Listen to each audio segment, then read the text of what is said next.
WhatsApp hacking is what is trending in Nigeria. They are hacking people's WhatsApp, and don't be surprised, there's nothing wrong in certain senses if we are not taking the normal precaution. Can you just imagine waking up to find your WhatsApp account being hijacked, messages sent in your name, beg friends for money, your voice, your trust used as a weapon? This nightmare became reality for Governor Umo Eno, whose account was cloned to defraud 11 of his contacts. His story is not isolated. From Akwa Ibom to Oshun, scammers exploit our trust, our faith, and our love for community. Today I ask, how much longer will we allow digital lives to be held hostage? 419 is very easy now. You don't need to carry gun, you don't need to deceive people, just be online and just take advantage of people and extort people. There are critical things we need to put on hands. The recent surge in WhatsApp hacking is not just about stolen accounts, it is a symptom of a deeper rot. Cyber criminals prey on our reliance on platforms like WhatsApp, where over 100 million Nigerians connect daily. These attacks are very personal. Social engineering scams that they trick us into sharing verification codes, hijacking accounts to exploit family and religious groups. We have the zero-click spyware today, like Paragon's graphite, which silently evades phones, stealing encrypted messages and turning devices into surveillance tools. These things are very, very easy to do. High-profile breaches, like those targeting governors, they kind of expose systemic vulnerabilities. When leaders fall victim, what hope do ordinary citizens have?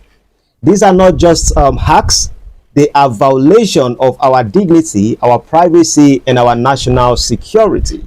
Deeper question we must confront: why is Nigeria a prime target at the moment? We shouldn't be surprised. Bad government, bad economy, promises, fuel hiking, and all those stuff. Even without them, people defraud. Now we have them. Ha ha ha. Our rapid digital adoption outspaces our defenses.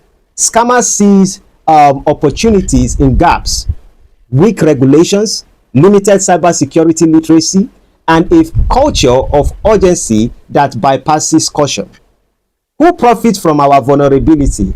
Foreign spyware firms like Paragon sell tools marketed as ethical to governments, yet they enable repression. Meanwhile, Nigerian scammers exploit our trust for quick profits.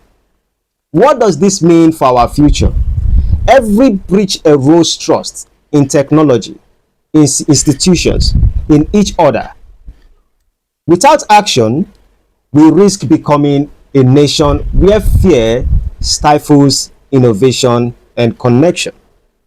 Now, what they can do at this moment, what is very possible, is to get into somebody's WhatsApp and talk to the person's contact like you are talking. Even if you don't have all the contact, but at least all the people you have chatted with, you would clone them and you'll be able to respond to all of them. And imagine I just tell you, I sent 50 people and I ask them to send me money immediately. And I send account details, please send money to this person immediately. And they do. So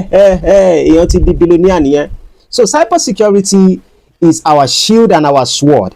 And I've been talking about this. Nigerian governments, they are not doing anything where they are supposed to be investing. In fact, I heard when some law enforcement reached out to me, I realized that the government is not even helping. Cybersecurity is not a luxury.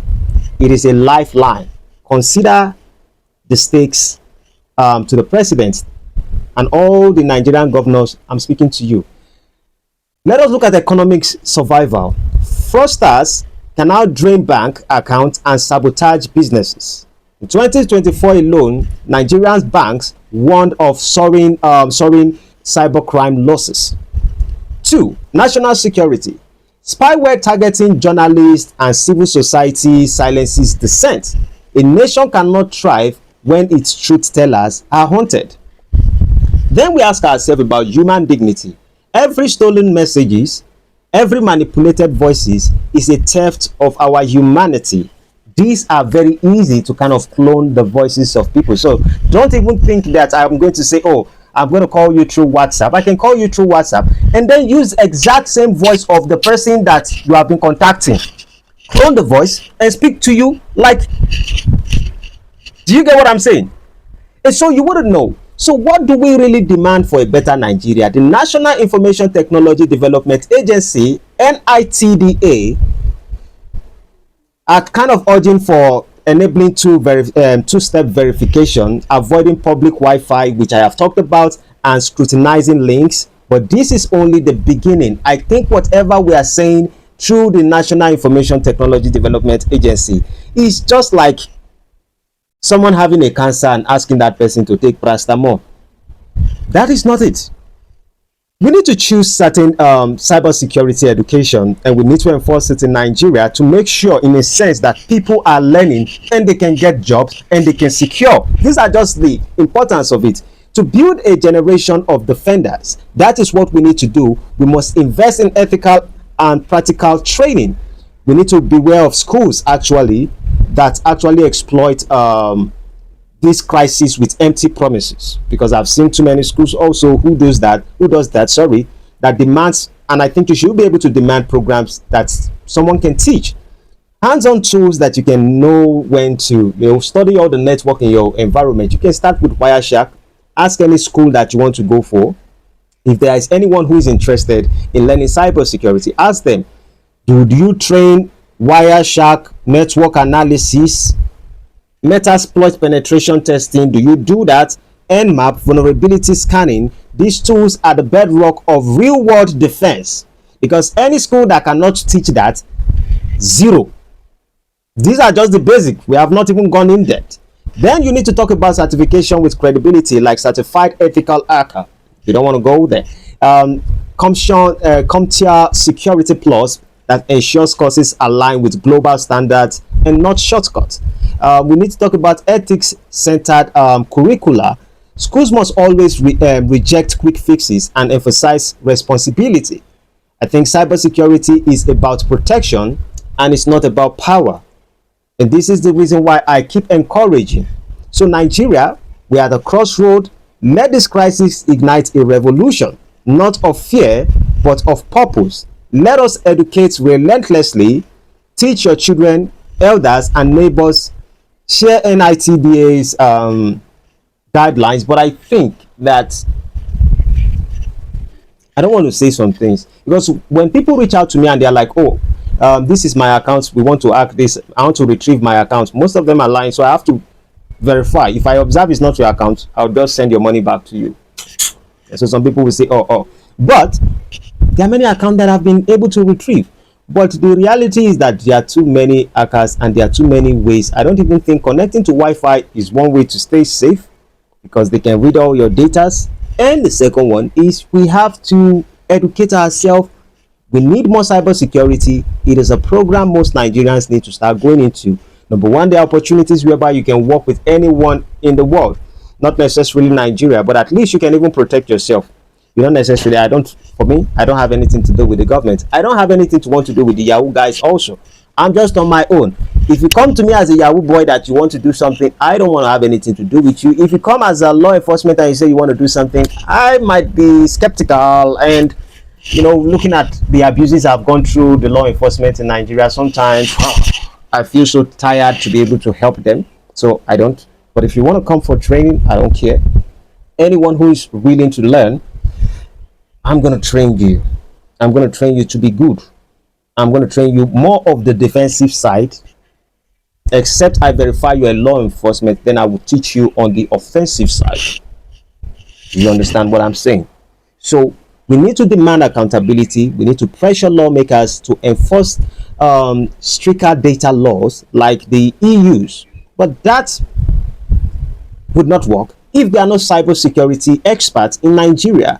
We need to build what we call solidarity. We need to report scams, support victims, and celebrate ethical tech innovators. Celebrate the ethical tech innovators. Because today, most people don't necessarily have to come out the way I come out and talk about hacking, ethical hacking, cybersecurity, and the rest of it, because most of these people can be at the back door and they can be making millions of people taking advantage, knowing that a lot of us are vulnerable and we are not educated about certain things, and they become silent millionaires, silent billionaires actually. So let us as Nigerians wake up. If they can start doing it to governor, it is a matter of time.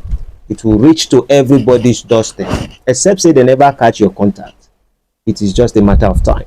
So let us make sure, let the tears of those that have been scammed water the seeds to our resolve. Let the anger of the heart fuel our vigilance.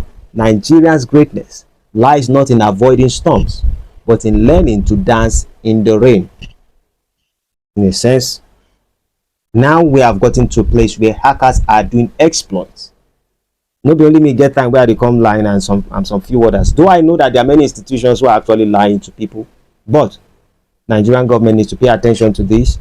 And Nigerians as citizens, you need to start taking opportunity to study cybersecurity, because you cannot study cybersecurity in the right hand and you would not benefit it in a very short period of time times 1 million of whatever you have invested in learning cybersecurity.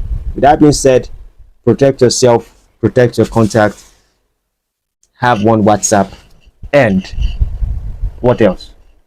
It doesn't mean you are still safe until you study cybersecurity on all the defensive side, and then I can say maybe Nigeria would have a chance